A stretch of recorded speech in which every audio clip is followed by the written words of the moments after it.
editor of Filmmaker Magazine, and this panel has the sort of highfalutin title of the future of the independent film economy, but as Rose just said, it's really centered around the issue of how we get paid, how we make a living wage or try to make a living wage by making independent media both now and into the future. And the panel was inspired, I thought of this panel when I was reading Jerome Lanier's new book called Who Owns the Future, and I highly recommend it.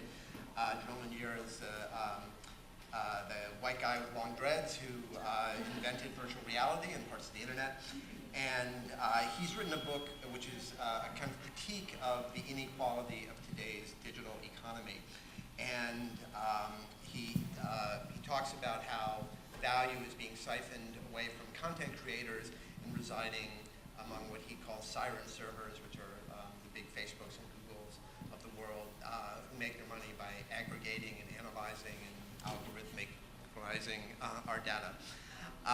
And what's great about the book is he comes up with some solutions or some proposals to make our current digital system more equitable, including a very ambitious micropayment program where anything that is created, whether it's a film or whether it is a Facebook like, somehow delivers a little bit of money to you.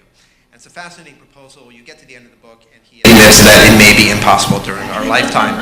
So I thought, because it's IFP and it's Filmmaker Magazine, we should maybe make it a little more practical and deal with actually getting paid next week, next month, next year, and talk about some of the changes going on in the film business, from the ways that films are being produced and distributed to the ways that some of us are moving into new areas of content and form in order to tap into new audiences. So I'm really happy to have three very good friends on this panel. Esther Robinson, Jay Ben Hoy, Noah Harlan, and do you guys want to just give a very brief intro to each of you? Sure. So I'm Esther Robinson. I'm a producer and director of documentary film primarily. And then I also, in my non-film life, run a nonprofit called Art Home, which is building an alternate support system for artists based on asset building. The idea that you need to create financial security in order to create artistic practice of a larger level. So that's me. Jay Van Hoy, I'm an independent film producer, both fiction and documentary, and founded a company called Parts and Labor. We've about 2005. We've produced somewhere around 20 movies since then. Most, well, all of them independent, relatively low-budget films, and independently financed. I'm Noah Harlan. I suppose it's loosely in the past tense, was an independent film producer. Are you recovering? Do you ever stop? What? I think it's recovering. You never stop. I'm recovering. And now most of my time is spent with a software firm called Two Bowls, where we do a lot of interactive content, mostly focused on mobile. Cool. Jay, I wanted to start with you. You and your partner Lars were in Filmmaker Magazine's 2006 25 New Faces, coincidentally right around the time of the financial crisis, and you've built a thriving production company since then. Could you maybe talk a little bit about the changes that you've witnessed in the last few years, and maybe how your company has adapted to confront them? Yeah, I mean, I don't know if I would, I mean, I guess like to characterize our company as thriving is not the experience that I have. We're continuing to make movies, which is some definition of thriving. I mean, you know, I think we got, like, I started out as an assistant. I worked for producers in New York, Scott Rudin, but also for Christine Vachon, and I worked under Ted Hope and Good Machine. So I had exposure to film companies that work closely with directors and created a partnership with the directors that they worked with, and they had success. And as the directors' careers blossomed, so did the production companies' ability to make bigger, sustain itself. And that was how we entered into this, with those sorts of assumptions. And what ended up happening was something quite different entirely. When we had two films that were at Toronto and one at Sundance in 2008, as we were ramping up for the festival, the economy started to fall apart.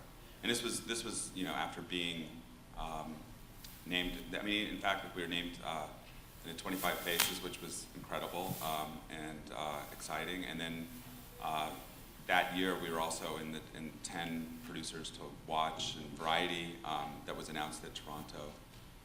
And the entire way and everything that we'd been planning for in terms of success had just seemed to disintegrate because the DVD bubble had finally burst. And during that period, our business plans and our pitch to investors was based on the industry data that essentially showed that the curve for demand and for DVDs just never stopped growing. It literally didn't.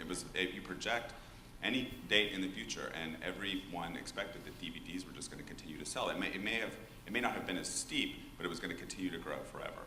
And that was sort of the kind of a fundamental assumption that was driving the entire independent film business. When that fell out, there was a lot of instability. A lot of people didn't know what they were going to do. And I think that it changed our focus. Well, and another example is also internationally. During that time, if you wanted to attract financing to your film, your foreign sales estimates, the worth of your film overseas, was the parameters that seemed acceptable to people were 1.5 to 2 times your budget. And it was about 2 years later when things started to settle in, maybe around 2010, where it became clear that what was acceptable for investors was more along the lines of about 70% of your budget. And it was just seen as like a break-even, risk protection overseas for financiers. And that kind of told us that, well, if that's reality, if that's what's motivating people to invest in films, then or allowing people to invest in films, what's motivating them is something else entirely, which is and looking more closely at why people wanted to be involved in movies. And I think that really, investors primarily wanted to be involved in films, and that was one of the big changes and adaptations that we made. In terms of how we function as a production company, we were already skilled in making very low budget films. That was how we entered into this, and we understood the scalability of production and were able to execute on it. And so that has become or has been a more important skill that we could leverage for when we got involved in Beginners, for instance, which was a major hit for us during the midst of the crisis. During that 2008, Toronto is also when we met Mike Mills, and he asked us if we would be interested in working together. We could be working together on Beginners, and or in around those couple months. One of the main reasons was because we understood that we could make the film for in and around $1 million if we had to, and if we needed to scale down his movie, he had the assurance that his film was going to get made. And I think that's something that during that period we were able to really provide as a service as producers. I think now we look more towards development and creative, which ties back into your point, which is like the creative development with filmmakers. And in some ways, what we are paying attention to is how do you create more agency for the developing or the core creative team, is like writer, director, producers throughout the entire process, and it not just be about handing it over to someone else and on some transaction. That doesn't include them as part of the continued process of the film. And going forward, what do you think is the biggest challenge, or what's the biggest adversity out there that you're having to confront, whether in terms of maybe financing or just getting films made? In terms of financing, there's a lot of money. There's a lot of financing out there for films. It is. We've just watched it increase and increase, and now I'm seeing lots of funds, lots of private individuals that want to get involved in films. What the challenge that we're facing is finding material and getting access to good material and talent at earlier stages, and I think that's motivated by development money, and which we don't have. So, so the model being one in which you could just go out and with some original film and make a business out of it, and a bunch of directors and make a business out of it. it's rolling the dice because ultimately you're putting a lot of dependency in your distributor at the end of the day, and a distribution company acquiring your film at a film festival. And I think you want to build a film that is already suited for that distribution as early as possible. You know, and another realization, which is something that I didn't ever really think about until recently, was, damn, we're not independent at all. Like, we're dependent upon the studios. Like, who do you want to distribute your movie? You know, if you think about it, it's not a film company, it's not a distribution company that does P&A. Well, okay, that rules out, you know, a lot of independent film distributors. It's Fox Searchlight, it's Sony Pictures. They all have the studio name in their company. That's who you want. And so, in recognizing that there is a class of films that we do depend on the studios to put it out into the world. And it's funny because you're not referencing any kind of DIY stuff, just, you know, some of the strategies that some people are talking about. No, but that's valid. I mean, DIY is a valid strategy, and I think that it's. I don't know if it's not something that I can pour resources into because we don't have the manpower. You're essentially compensating for the lack of a service that a distribution company is providing, that means that you're going to be doing a full-time job that you're probably not the best suited to do. I'm not a distributor. I'm not a marketer.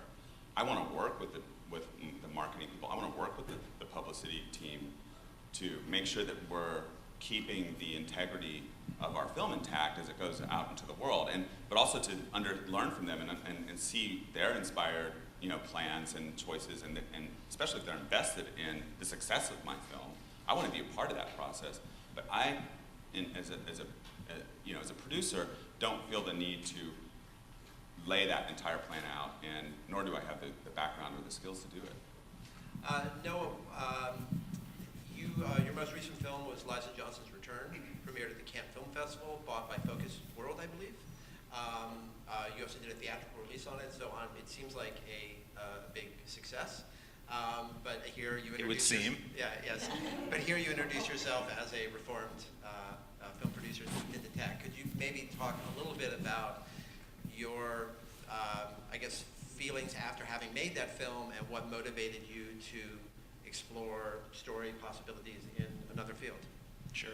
So I'll try and avoid repeating much of what Jay just said, because I think, like, incorporate all of that into what I'm about to say. So let's just treat that as Appendix A. But J. yeah, J, comma, et al. So taking a step back, like I produced my first feature in 2001. And for people who were around and producing at that time, it was a very different landscape to what it is today. And I looked around and I said, okay, what's the trajectory that I could have as a producer? And, you know, if there was like a model of the guy I wanted to be, it was John Killick. I was like, here's a guy who started really, really small, you know, on like Spike Lee's first films before he was Spike Lee and so forth. And he really navigated this beautiful thing, and then he did Dead Man Walking, which kind of moved him up a notch and moved him. And I was like, wow! And he did it all as an independent, single-person producer. And you know, a lot of the other guys that I really admired, people like Ted and so forth, Ted Hope, had always been within these larger structures they had built: October, Good Machine, Focus, etc. And so my plan was, okay, I need to produce a few features that I'm really proud of, that are really good, have great pedigree, and then those features will be in the kind of sub 2 million category, and then I'll be able to move into this kind of like 2 to 6 range, where there's a, you know, where there's kind of living wages and so forth. And so when we started on Liza's film, when I first met Liza, and I worked with her from an idea on with that film, it was like 05, 06, and that was still a possibility. And so Return was actually kind of initially conceived as like maybe a 2 to 3, you know, kind of that notch up. And as we got through the development and into the financing stage, it was like 07 into 08, and it hit right into, you know, as the whole thing sort of started compressing. And what you saw was this things sort of rip apart, and you had people diving down and people leaping up.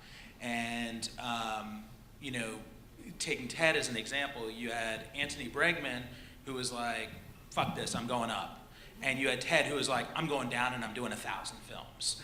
And I was in Ted's offices at the time. I had rented a space, and I remember watching like him and Ann shut down the office. And I was like, well, Jesus, like if they're shutting down the office, and what the hell are the rest of us supposed to do?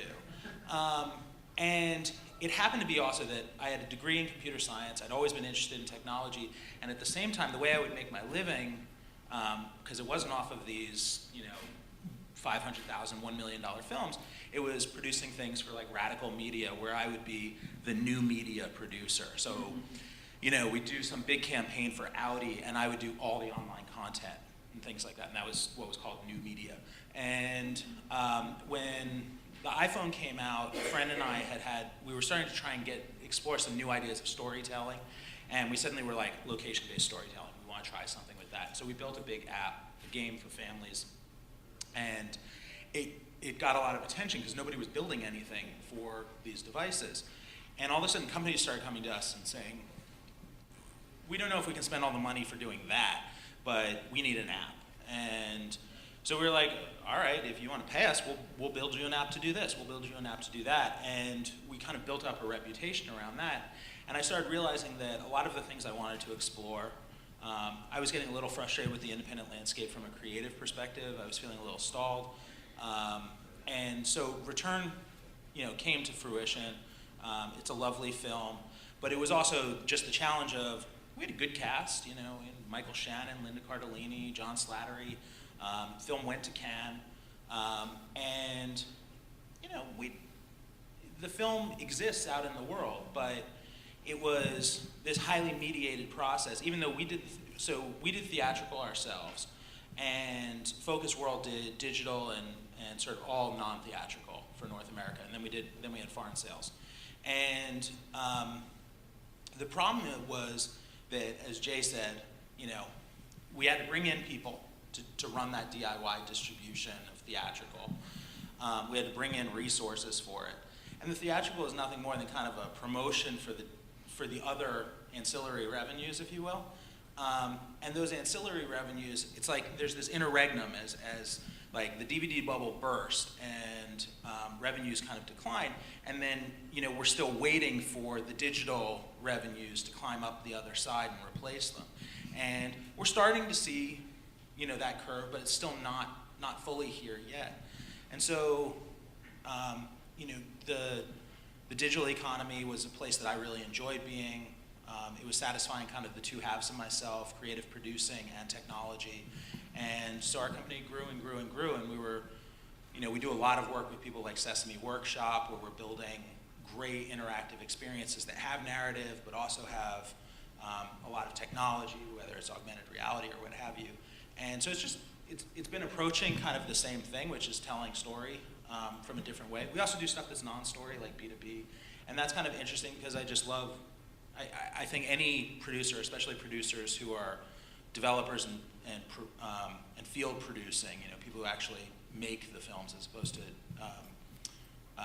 more executive production, I think love solving problems. And so it's just been very satisfying on that. If you were to go back and make another feature film right now, what would you carry over from your work in the tech world, whether it's in terms of practice, a strategy, a philosophy?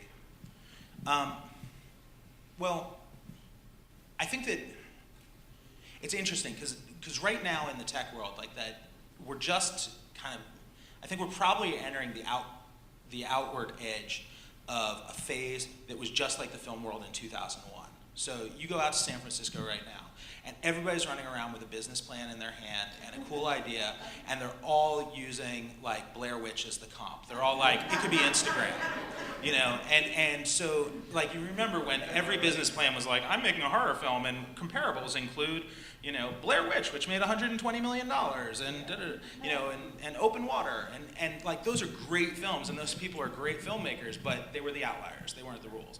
And so you're seeing the same thing out in tech. I think that what independent film as a community has not done well has been we have not taken the business of what we do seriously enough, and I think it's a consequence of partially because a lot of us are not business people, and also because a lot of the people that come in to finance this world are not necessarily rigorous in how they approach it either. So there's been no demand and there's been no need. I think that in the tech world, people tend to be a little bit more rigorous in how they analyze things. And that to Jay's point about development financing and so forth, in tech, there's actually a very good structure for that, where you have seed rounds, A rounds, B rounds, C rounds, and so on. And you read about all these, and at each successive round, the valuation of the product is set and changes. And it goes essentially up, so that if you contribute, $100,000 in the seed round, let's call that the development round, like the start of the idea, that's worth, the guys who put $100,000 into Facebook at the beginning made the same as guys that were putting in $100 million, 4 years later, because they had much more visibility into what that project was. Now, I don't think that we as producers can unilaterally force that construct onto financiers that don't want to accept that as a construct, but I haven't heard us seriously talking about how to approach that and saying, could we borrow those type of financial models so that we say, here's a value, this film is worth X. Like, people talk about what a film could make, but they don't actually talk about what it's worth. And if you look at it from a valuation as opposed to a revenue perspective, it is worth X today, and it will be worth X plus Y tomorrow. And if you want to buy X% of my film, I will sell you 20% of this film for $200,000. If I do that, I'm saying the film is worth $1 million. That's actually a concept that we don't tend to do. Instead, we just look at what it'll cost to make it, and then we kind of back ourselves into structures. But I can see Jay already disagreeing. I disagree, yeah. I think we do. I mean, a big part of the exchange with an investor is to understand the risk, which is another way of saying that I want to know how much the film is worth in the market. And that usually backs me into a budget. Like, if it's, I may want to make it for $3.2 million, but end up making the film for $1 million. The market doesn't give me the indications that it's worth $3.2 million, and in which case, I don't want to lead an investor into such a risky proposition either, nor because ultimately, presuming, and I do, we care about the relationship with our investors, and we want that, and we assume that they're not going to make a bad business decision. Can I interrupt for a second? This is great. I love investors, right? I love investors. They're super awesome. Can we just have I have a question about, like, how well are your directors and producers paid in all this? How what? How well are your directors and producers paid in all this, regardless of the valuation, regardless of the rest of it? Are you asking Jay? I'm asking Jay, and then you can talk about return. I mean, with myself and we're not paid extremely well. I mean, but what we do is we make an agreement with one another that this is what we need to be paid in this film. And, it's not a year's wage. It's enough to make maybe, the director, it's looking at, okay, here's the amount of time that we're gonna need to spend working on this. The bottom line for us is there's some baseline here for how do we afford our lives while we're making this movie. And that becomes the standard for, you could set that standard. And ultimately, are people going to disagree with your need to get paid? The issue is, when they don't going disagree, but they can undercapitalize. They can undercapitalize, but you're ultimately making the choice to structure your budget. And you have to be on the same page in terms of the necessity for you to be able to live in order to accomplish the creative vision of the film, and be honest with each other about the importance of your roles and your dependency on one another with the director and the producers. And that conversation can be very difficult to have, especially at a time. One of the things that I think is really key, and it ties into what you're saying too, is when you're going out for investment is when you have the least amount of leverage as a producer, because your film could not be worth less at that point. And your role is completely unproven. All you've managed to do is create a screenplay, perhaps get cast on, but you really don't have the proof that this film is going to be successful, because the whole business itself is there's no proof of concept in it. We don't have consumer, like our business plans are absurd because there is no distribution strategy tied into them. You're not reaching the marketplace. You're saying, all right, guys, we're going to make this thing, and then we're going to roll the dice and hopefully get into a film festival, and we're going to hopefully sell this movie, and we're going to hopefully be 5 of those 100. I mean, the whole business trends to failure. And so you're trying. No, it's important to say true. that, right? Like, Every part of it. There was, somebody was telling me about development financing. Like, well, development financing doesn't work because you can look statistically at how many. I said, well, you can say the same. How much money is wasted on development across borders? You could say the same about production. You could say the same about sales. You could say the whole business trends to failure. Like, and any time you generalize or try to cite a trend, you're going to be citing failure. So you have to look at what makes your project special and what raises out of that. It's very difficult at the point where you're negotiating your investor agreement to do that because you have a film that is not yet made, and you are you're just like, please, please invest. Esther, a lot of your work you with Art Home, and then also I'm remembering those articles that you wrote for us. You wrote "Filmmakers Need a Second Job," have been maybe preconditioned on the idea that for many people, film won't deliver some kind of. They have to look for asset building outside of the film industry. But I'm curious, you jumped in here. Well, I think it's one of those things where, as a community, we have a tendency to talk more easily about investors and millions of dollars and things like this because it's more comfortable. And when you drill down on that, it feels sexy. Like, oh, if somebody's got a $3 million, $5 million movie, they're getting paid, and we all assume that. And then the truth is, you unpack it a little bit, and nobody's getting paid. That's at the core center of it, or they're getting paid very little. They're doing 3-5 years of work on a film. If they're very lucky too, but for the most part, 3 to 5 on a feature, either a documentary or a narrative, and they're getting paid a set amount of money for this very piece of production, and it's a part and parcel of what it takes to get it made.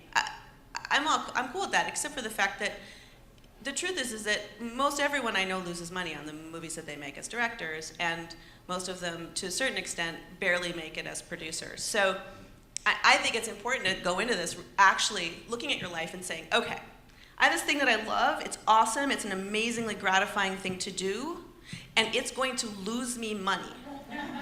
It's dead serious. You want to have, because the thing is like, it's one thing to make movies, right? It's another thing to have a life, and a good life. And we all deserve a good life. We deserve a life that has many benefits, including the ability to make art and make work. And I have the advantage with Art Home, I work with all the different disciplines. I don't just deal with film. And in fact, I feel like I kind of want everyone to just chant like global economic contraction. Like, it's not even about you personally, right? Like, it feels that way because you're broke and that sucks.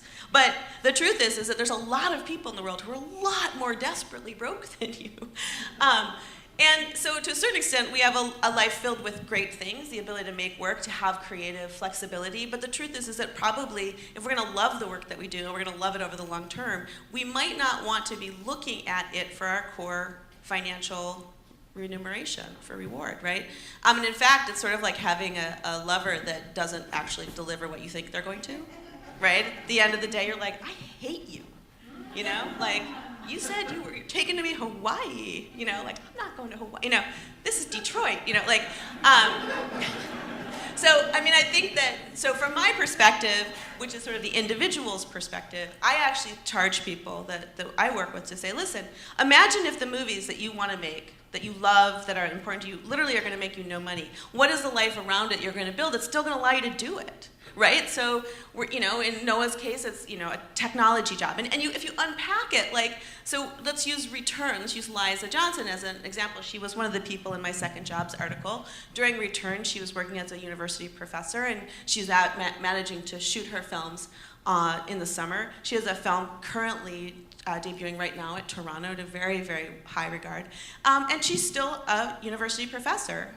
She's incredibly successful, incredibly talented person, and she's not letting go of that job.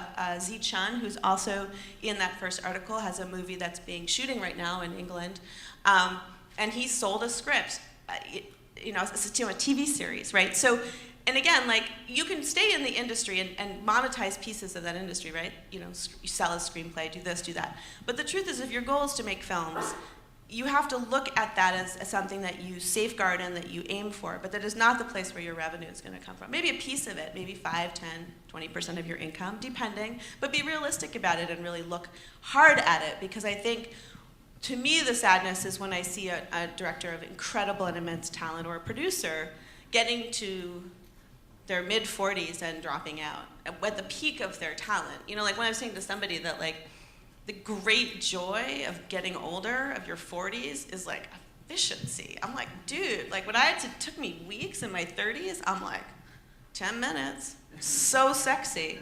And you don't want people to drop out then. But to be truthful, like the way that I produce films right now is, you know, I have a kind of a crazy deal. Like I'm producing a film for Yancey Ford called Strung On. We've been working on it for 4 years. And my rule with her was, you don't pay me and I don't do one damn thing I don't want to do. Guess what, people? That's rock. That's been awesome. I make my money from Art Home. I'm always enjoying the movie. I love her. I love the film. I'm deeply passionate about it. And I don't look to it for something it's not going to give me, because I want to see this film made. Now, I don't suggest this as a route to, you know, financial success in terms of, you know, making your whole financial life dependent on that exchange, right?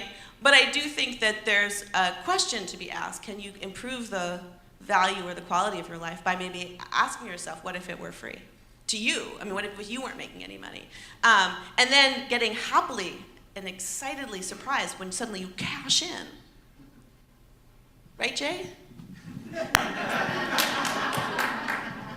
Yeah, absolutely. I mean, I think that your, you know, opportunism favors the people that have cash.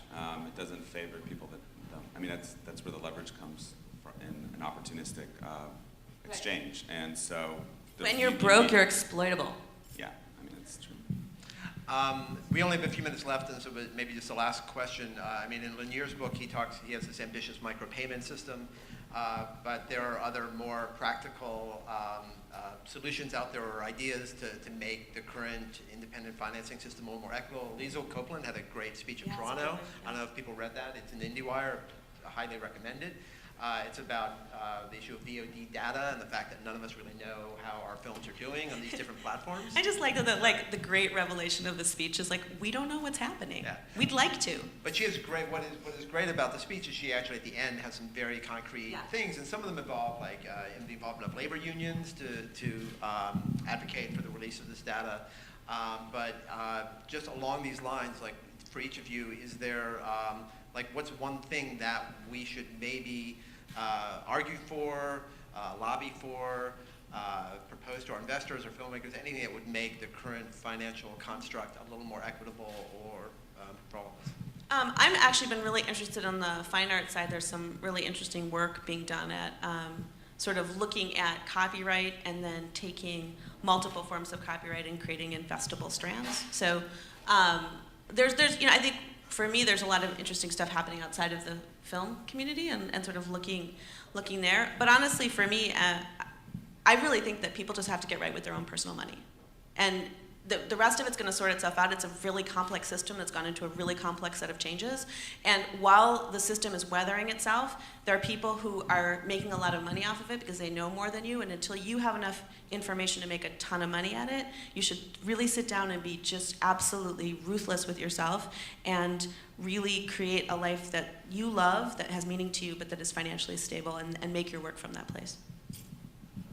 I fully agree with that. I mean, I think a big part of it is just being honest with yourself about how much money that you need to make and working towards that. In terms of bigger changes, what I'd like to, I think there's a real opportunity. I see a lot of inefficiencies in the market in terms of, I don't understand this maxim, nobody knows anything. I mean, to me, that doesn't make it, how come we just all accept that? Yeah. You know? We actually should know what makes a successful film.